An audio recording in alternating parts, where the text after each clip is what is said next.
Warning lights flashing. Don't panic. Do this. Alright, let's talk about the dreaded check engine light. This little guy can be a real pain in the neck because, frankly, it could mean a whole bunch of different things. It's like the car's version of saying, "Something's wrong, figure it out." Now, before you start panicking, the first thing you should check is that gas cap. Yeah, you heard me right. That gas cap. A loose or missing gas cap can trigger the check engine light. It messes with the fuel system's pressure and throws the whole shebang out of whack. So, pull over when it's safe and make sure that gas cap is on tight. I'm talking really tight, like you're trying to impress your mother-in-law tight. If the light goes off after you tighten the gas cap, well, you just saved yourself a trip to the mechanic. But if that light stays on, don't ignore it. It could be something simple, or it could be a sign of a bigger problem. Take it from an old mechanic. Ignoring warning signs is like ignoring your wife when she's giving you the silent treatment. It's only going to make things worse in the long run. Get your car to a trusted mechanic and have them run a diagnostic. They'll hook your car up to a computer and read the error codes, kind of like reading your car's mind, but way cheaper than a therapist. Don't mess around with the check engine light. It's there for a reason, and ignoring it could cost you more in the long run. Now, this is one warning light you never, ever want to ignore. It's a big deal. When you see that oil pressure light flashing, you need to pull over as soon as it's safe to do so. No delays, we're talking immediately, like right now. Don't wait. This light means that your engine isn't getting enough oil pressure, and trust me, running an engine with low oil pressure is like trying to run a marathon with no water. It's a recipe for disaster. It ain't gonna end well. You could be stranded. You could end up with serious engine damage, and that's gonna cost you an arm and a leg to fix. Repairs can be very expensive. So, you've pulled over, now what? Let's figure it out. First things first, check your oil level. It's crucial. Find your dipstick, give it a wipe, reinsert it all the way, and then pull it out again. Simple but important. If the oil level is low, well, there's your culprit. Problem identified.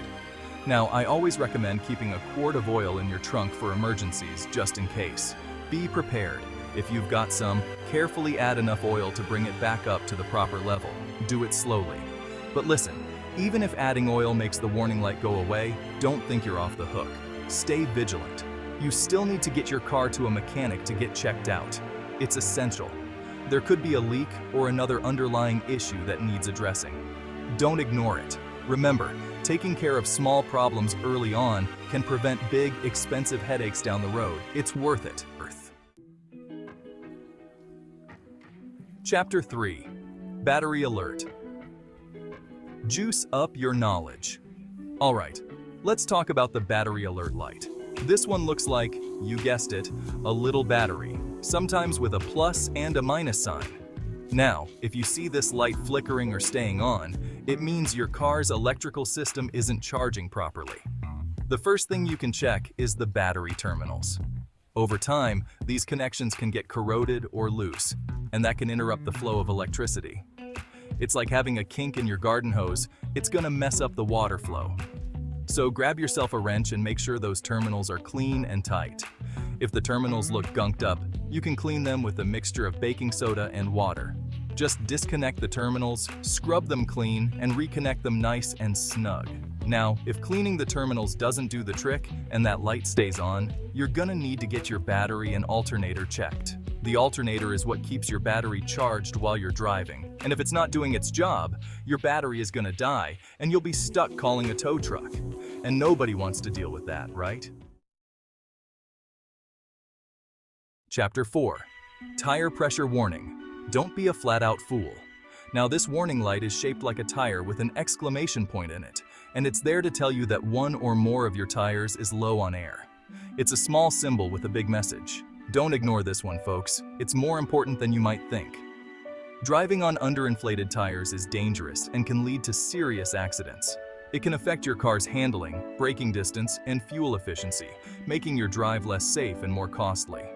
Plus, it puts extra stress on the tire and can lead to a blowout, which is a situation you definitely want to avoid.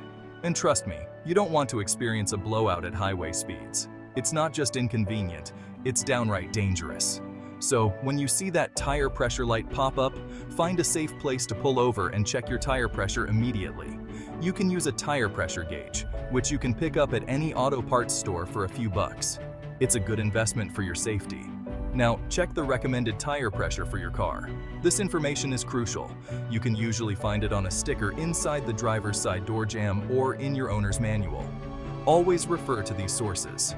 Once you know the recommended pressure, add air to each tire until it reaches the correct level. Don't overinflate. If you find that one tire is significantly lower than the others, there's a good chance you might have a slow leak. This needs attention. Keep an eye on it and get it checked out by a tire shop if it keeps losing air. Better safe than sorry. Remember, properly inflated tires are crucial for your safety and the longevity of your tires. Don't take this lightly. Chapter 5. Brake System Warning. Stop right there. All right, folks, this is the big one. When you see the brake system warning light, you need to take it seriously. This light usually looks like an exclamation point inside a circle, and it means there's a problem with your brakes. Now, this could be something as simple as low brake fluid, or it could be something much more serious, like a problem with your brake lines or calipers. Whatever the cause, you don't want to mess around with your brakes. If you see this light, you need to stop driving immediately. Find a safe place to pull over, and I mean immediately. Don't try to tough it out or drive to the next exit. Brakes are what stop your car, and without them, you're a danger to yourself and everyone else on the road. So once you're safely off the road, call for roadside assistance and get your car towed to a mechanic. Don't try to diagnose or fix this one yourself unless you're a qualified mechanic. This is one area where it's always best to leave it to the professionals. Thanks for watching. If you found this video helpful, don't forget to like and subscribe to the Car Cave for more car maintenance tips and tricks. Knowing what to do when those warning lights pop up can save you a lot of trouble and keep you safe on the road. Remember, preventative maintenance is key to a healthy car. Take care of those little issues before they become big problems. And always, always, always listen to your car. It's trying to tell you something. Drive safe and see you next time.